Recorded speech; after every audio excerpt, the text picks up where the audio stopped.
Good evening friends, TTA business school में आपका स्वागत करता हूँ। आज एक बहुत ही इंपॉर्टेंट वीडियो है। एक बहुत ही इंपॉर्टेंट कंसेप्ट है जिसका नाम है शॉप। ठीक है, ये स्किल्स बेस्ड लर्निंग प्रोग्राम है। ईटीएफ के बारे में हम आपको टोटल लर्निंग देते हैं। आज की जो लर्निंग है वो भी ईटीएफ के बारे में है। शॉप, देखिए, शॉप का मतलब क्या है? What is shop? Shop is a small establishment where you can buy or purchase the products or services and sell the same in higher rates। ठीक है, शॉप वो एक एस्टेब्लिशमेंट है जिसमें आप किसी प्रोडक्ट को परचेज करते हो सस्ते दाम में और महंगे दाम में उसको बेचते हो। तो यहाँ पर कस्टमर एक इम्पॉर्टेंट चीज है कि कस्टमर किस कस्टमर को आप इन प्रोडक्ट्स को सेल करते हो। तो इसका मतलब है कि कस्टमर आपके पास होने चाहिए शॉप में, तभी जाके आप अपने प्रोडक्ट्स को या सर्विसेज को सेल कर सकते हो।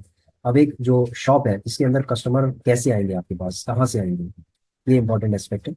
आपका प्रोडक्ट किस टाइप का है, उसकी डिमांड कितनी है। ठीक है, सप्लाई तो आप दे रहे हो लेकिन डिमांड पता करना जरूरी है कि कितनी इसकी डिमांड है। तो एक शॉप एक स्मॉल एंटरप्राइज होती है जिसके अंदर हम टोटल एंटरप्रेन्योरियल एक्टिविटीज करते हैं। ठीक है, एंटरप्राइज होती है, एंटरप्राइज के अंदर बेसिक एंटरप्रेन्योरियल एक्टिविटीज हम इसके अंदर करते हैं। जैसे मनी मैनेजमेंट इसके अंदर होता है, ह्यूमन रिसोर्स मैनेजमेंट होता है, मार्केटिंग मैनेजमेंट होता है, उसके बाद है कम्युनिकेशन मैनेजमेंट इसके अंदर होता है। तो बहुत सारी चीजें, लीगल इसके अंदर होता है, लीगल मैनेजमेंट इसके अंदर होता है। तो बहुत सारी चीजें ये शॉप को चलाने के लिए जरूरी है। ठीक है, तो यहाँ पर इंपॉर्टेंट एस्पेक्ट ये है कि दो चीजें हैं, एक है ईडीएफ शॉप और एक है फिजिकल शॉप। फिजिकल शॉप में आप गए होंगे, आपने देखा होगा फिजिकल शॉप को एस्टेब्लिशमेंट करने के लिए बहुत सारी चीजों की जरूरत पड़ती है। ठीक है, बहुत पैसे की जरूरत पड़ती है। यदि आप एक अच्छी फिजिकल शॉप बनाना चाहते हैं तो उसमें आपको लाखों रुपए चाहिए।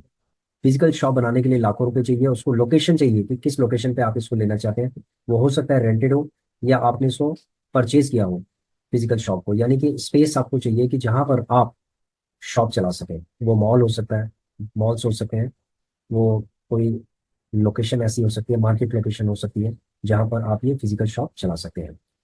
उसके बाद है प्रोडक्ट्स, परचेज कैसे करने हैं प्रोडक्ट्स को, उन प्रोडक्ट्स की किन किन प्रोडक्ट्स की डिमांड है। तो ये टोटल आप इसके बारे में आपको समझने की जरूरत है कि कौन कौन से प्रोडक्ट्स की डिमांड है, किस किस प्रोडक्ट को आप सप्लाई कर सकते हैं, मार्केट में कस्टमर आपके पास कहाँ से आएंगे, ठीक है, किस लोकेशन पे आप बैठे हुए हो।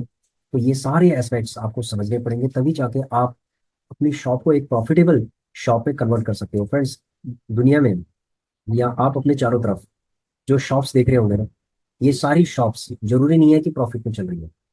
एक्चुअली क्या होता है कि एक शॉपकीपर होता है, उसको ये समझ में आ जाता है कि मुझे लाइफ टाइम लाइफ लॉन्ग मैं यही काम कर सकता हूँ, इसके अलावा मैं कहीं कोई दूसरा काम नहीं कर सकता। तो इसीलिए कभी कभी उसको लॉस भी होता है, फायदा भी होता है, लॉस भी होता है, फायदा भी होता है, ये साइकिल चलती जाती है। लेकिन वो अपने काम को कंसिस्टेंटली करता रहता है।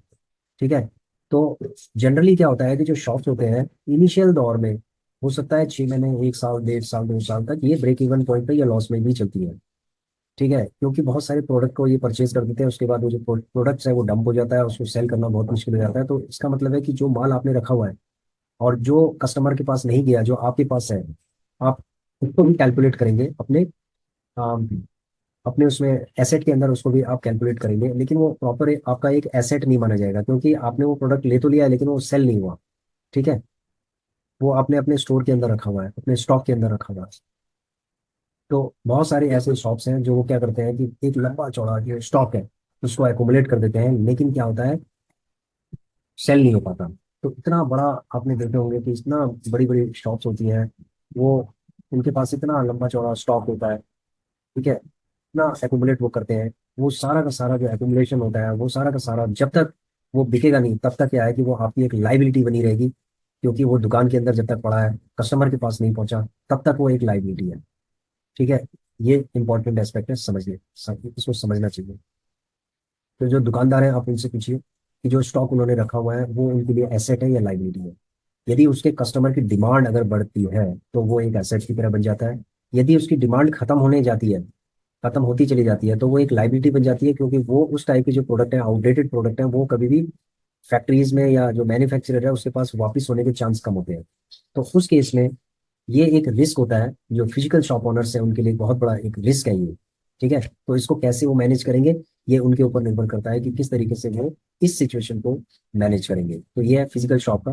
फिजिकल शॉप के लिए एक छोटा 1 लाख रुपए से लेकर और 1 करोड़ तक का भी आप ये समझ लीजिए कि एक पूरा आप एक बजट बना सकते हैं, और उस बजट के अकॉर्डिंग आप अपनी शॉप को तैयार करते हैं। तो फ्रेंड्स, बहुत सारी चीजें हैं इसके अंदर। आप ये समझ लीजिए, एक लोकेशन है, मटेरियल है जो माल आपको इसके अंदर भरना है। लोकेशन का मतलब है कि एक लोकेशन होनी चाहिए। ठीक है, आप इसके अंदर माल भर रहे हैं। तीसरी चीज है, इसको चलाने के लिए आपके पास वर्किंग कैपिटल होना चाहिए। आप स्टाफिंग इसके अंदर करेंगे, तो बहुत सारी चीजें इसके अंदर चाहिए इसको ऑपरेशनलाइज करने के लिए। ठीक है, तो ये है फिजिकल शॉप। दूसरा है ईटीएफ शॉप। देखिए फ्रेंड्स, ईटीएफ शॉप को भी अगर आप एज ए शॉप समझेंगे, तो यहाँ पर जो माल है वो क्या है, यहाँ पर जो प्रोडक्ट है या सर्विसेज है वो क्या आप खरीद रहे हैं इसके अंदर। आप खरीद रहे हैं कंपनीज के बंच, यानी कि ईटीएफ। आप ईटीएफ आपके लिए एक प्रोडक्ट की तरह है जिसको आप बाय कर रहे हैं सस्ते दाम में। ठीक है, इन्वेस्टमेंट आपकी कितनी भी हो सकती है। इन्वेस्टमेंट आपकी मिनिमम, देखो इन्वेस्टमेंट है, अगर आप मान लीजिए आपने थ्री रखा हुआ है कि मुझे महीने के 10,000 रुपये कमाने हैं, तो उसके हिसाब से आपको शॉप के अंदर, ईटीएफ शॉप के अंदर उसके हिसाब से ही आपको ईटीएफ बाय करने पड़ेंगे, यानी एक बजट बनाना पड़ेगा। ठीक है, यदि आप 20,000 महीने के कमाना चाहते हैं तो आपको उसके अकॉर्डिंग आपको बनाना पड़ेगा। तो ये ईटीएफ शॉप में ये बहुत ही चैलेंजिंग है कि हमें मिनिमम कितना अमाउंट चाहिए कितना कमाने के लिए। ठीक है, इसको कैलकुलेट करना एक चैलेंजिंग टास्क है, क्योंकि मार्केट जब ऊपर नीचे जाती है तो क्या होता है कि आपको काफी टाइम तक होल्ड करना पड़ता है, और आप एक इस पर एक 100% आप इस चीज में एक्यूरेटली आप इस कैलकुलेट नहीं कर सकते हैं। आपको सिर्फ एक जजमेंट बेसिस पे आप इसके अंदर आप एक जजमेंट दे सकते हैं अपना, एक प्रेडिक्ट कर सकते हैं कि भाई मुझे 20,000 रुपये अगर चाहिए तो मुझे कम से कम मुझे 10 to 15 का, 10 लाख से लेकर 15 लाख तक का मुझे ईटीएफ शॉप बनानी है। तो आप कितने की शॉप बनाना चाहते हैं ये आपके ऊपर डिपेंड करता है। ठीक है, अब ईटीएफ शॉप को चलाने के लिए बहुत सारे प्रोसेसेस हैं, उन प्रोसेसेस को आपको उनको इम्प्लीमेंट करना पड़ेगा, तभी जाके आप ईटीएफ शॉप में रेगुलर आप प्रॉफिट कर सकते हैं, रेगुलर इनकम कर सकते हैं। तो ईटीएफ जो शॉप है इसके अंदर भी आप रेगुलर इनकम कर सकते हैं, अपनी इनकम को रिकॉर्ड कर सकते हैं, और उसके बाद फिर उस इनकम को री इन्वेस्ट कर सकते हैं, या कुछ इनकम आप अपने एक्सपेंसेस के लिए आप निकाल सकते हैं। तो ये ईटीएफ शॉप है। तो ईटीएफ शॉप में आपको कोई कस्टमर की जरूरत नहीं होती। ठीक है, नंबर वन, आपको किसी को कन्विंस करने की जरूरत नहीं होती। ETF shop total and total analysis based shop है। जितनी अच्छी आपकी एनालिसिस होगी और जितना अच्छा आप इन्वेस्टमेंट करेंगे स्ट्रैटेजी के हिसाब से, उतना ही अच्छा खासा आपको प्रॉफिट देखने को मिलेगा। तो फ्रेंड्स, यहाँ पर मैंने दोनों शॉप को कंपेयर किया है, और दोनों शॉप में इन्वेस्टमेंट चाहिए। ठीक है, दोनों शॉप में इन्वेस्टमेंट चाहिए, लेकिन ईटीएफ शॉप के अंदर क्या होता है कि आप सिंगल पर्सन भी इसके अंदर आप कर सकते हैं। ठीक है, फिजिकल शॉप में आपको मैन पावर चाहिए, उठाने के लिए, ढोने के लिए, सेल करने के लिए, अकाउंट्स के लिए, या आपको भी इसमें इन्वॉल्व होना पड़ेगा पूरा। तो बहुत सारी चीजें फिजिकल के लिए चाहिए। ईटीएफ के लिए सिंगल पर्सन भी ईटीएफ शॉप को चला सकता है। ठीक है, एक शॉप एक डीमेट अकाउंट हो गया, दो शॉप दो डीमेट अकाउंट हो गया, आप ऐसे 4 शॉप आप चला सकते हैं। और उसमें आप लगा लीजिए कि अगर आपने 5-5 लाख रुपए भी 4 शॉप के अंदर अगर डाल दिए और स्ट्रैटेजी को अगर आपने फॉलो किया, तो आप एक रेगुलर इनकम आप जनरेट कर सकते हैं। ठीक है, अगर आप इस गूगल शीट को अगर आप अप्लाई करते हैं और आप अपने अकॉर्डिंग इसको कॉपी आप कर लीजिए। ठीक है, आपने गूगल ड्राइव के अंदर इसको कॉपी कर लीजिए, मेक ए कॉपी, जैसे यहाँ से फाइल में जाएंगे, यहाँ पर मेक ए कॉपी है, इसको कॉपी करके आप रीनेम कर दीजिए। ठीक है, उसके बाद आप जब देखेंगे यहाँ पर तो बहुत सारे यहाँ पर ईटीएफ है, 36 ईटीएफ है। हो सकता है कि कुछ इसमें एक दो मिसिंग होंगे, जैसे जूनियर बीज है, इंफ्रा बीज वगैरह, वो थोड़ा महंगे हैं तो इसलिए हमने डाले नहीं थे, लेकिन हम इसमें डाल देंगे, लेकिन क्योंकि उनकी परफॉर्मेंस भी बहुत अच्छी है। ठीक है, तो यहाँ पर हमने कुछ एस आई पीज किए हैं। फर्स्ट बाय, हमें फर्स्ट बाय कब करना है, सेकंड बाय कब करना है, थर्ड बाय कब करना है, फोर्थ बाय कब करना है, फिफ्थ बाय कब करना है। तो ये 5 बाय आपके सामने है। ठीक है, 5 बाय आपके सामने है। 5 बाय तक ये आएगा नहीं, अगर आ भी जाए तो बहुत अच्छी बात है। तो उसके हिसाब से आपको क्या करना है, यहाँ पर बजट सेट करना है। जैसे यहाँ पर हमने टोटल बजट 40,000 का कर दिया एक ईटीएफ के लिए, आप कुछ भी इसमें बजट सेट कर सकते हैं और उसके अकॉर्डिंग इसको बाय कर सकते हैं। तो ये हो गई शॉप।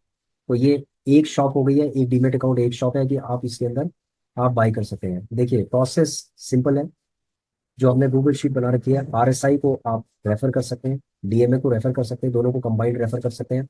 आप इन्वेस्ट, नॉट इन्वेस्ट का जो इंडिकेटर है इसको रेफर कर सकते हैं। ठीक है, उसके बाद अपना बजट सेट कर सकते हैं, और इसके अंदर इंडेक्स के हिसाब से आप इंडेक्स में आप एनालिसिस करके ही आप इन्वेस्टमेंट कर सकते हैं, क्योंकि इंडेक्स आपको सारी चीज़ें बताता है कि मार्केट का प्रेडिक्शन क्या है, आगे मार्केट कहाँ जा सकती है, क्या जा सकती है, इसके चार्ट आपको बता सकते हैं।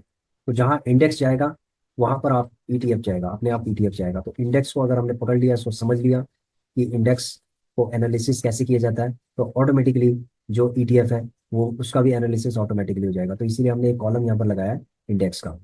ठीक है फ्रेंड्स, तो दोनों जो शॉप है उन शॉप में अगर आप देखेंगे तो ये शॉप टोटल डिजिटल शॉप है। ठीक है, इसके अंदर कोई भी आपको कोई फिजिकल चीज़ें नहीं खरीदनी है कि भाई फिजिकल माल आप कहीं स्टोर कर रहे हैं, स्टॉकिस्ट कर रहे हैं, वो चीज़ आपको इसमें नहीं करनी है। इसके अंदर स्टोर क्या करनी है, ईटीएफ स्टोर करने हैं, वो भी एक प्रॉपर स्ट्रेटेजी के साथ।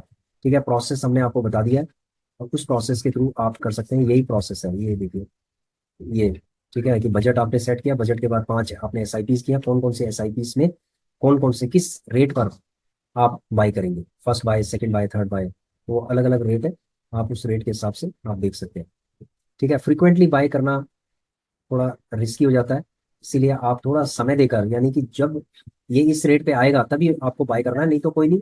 अगर इस रेट के बाद ये ऊपर भी चला जाता है तो कोई इशू नहीं है, आप प्रॉफिट में आप निकल सकते हैं। ठीक है फ्रेंड्स, तो ये है ईटीएफ शॉप।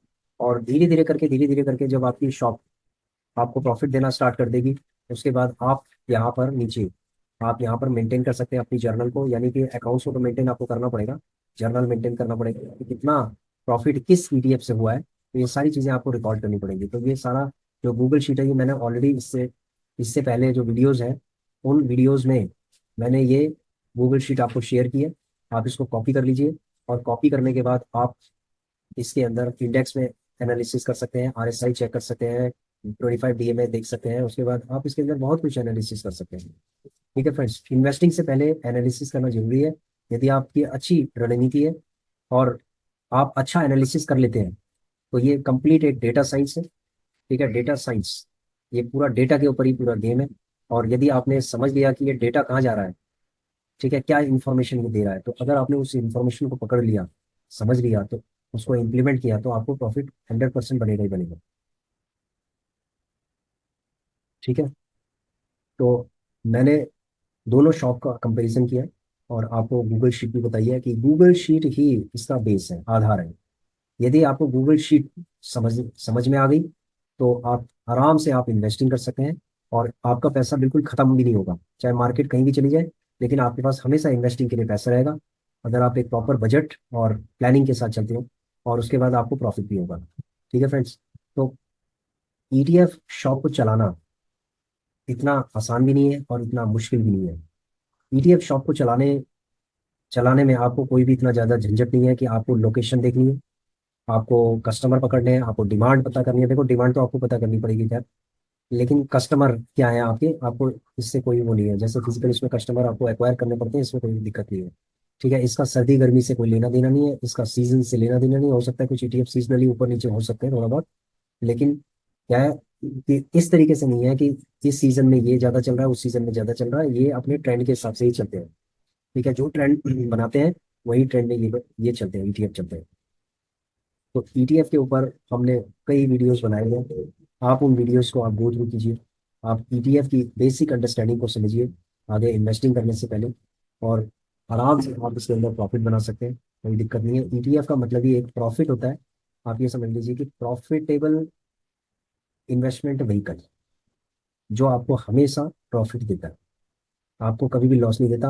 आपको होल्ड करना पड़ेगा थोड़े समय तक, लेकिन ये अल्टीमेटली आपको प्रॉफिट ही देगा। ठीक है फ्रेंड्स, तो आशा करता हूँ कि आपकी समझ में आ गया होगा कि किस तरीके से ये शॉप चलानी है। ये ईटीएफ समझ लो शॉप है, और इसको आपको चलाना है, तो आपको इस पूरे डाटा के ऊपर आपको एनालिसिस करनी पड़ेगी, और उसके बाद आप इसमें बजट के हिसाब से आप इसमें इन्वेस्टिंग करना स्टार्ट करेंगे। तो प्रॉपर डिसिप्लिन के साथ अगर आपने इन्वेस्टिंग किया और उसको सेल किया, तो प्रॉफिट बनता जाएगा। ठीक है friends, thanks for watching our video, please share, subscribe and like our channel. Thank you.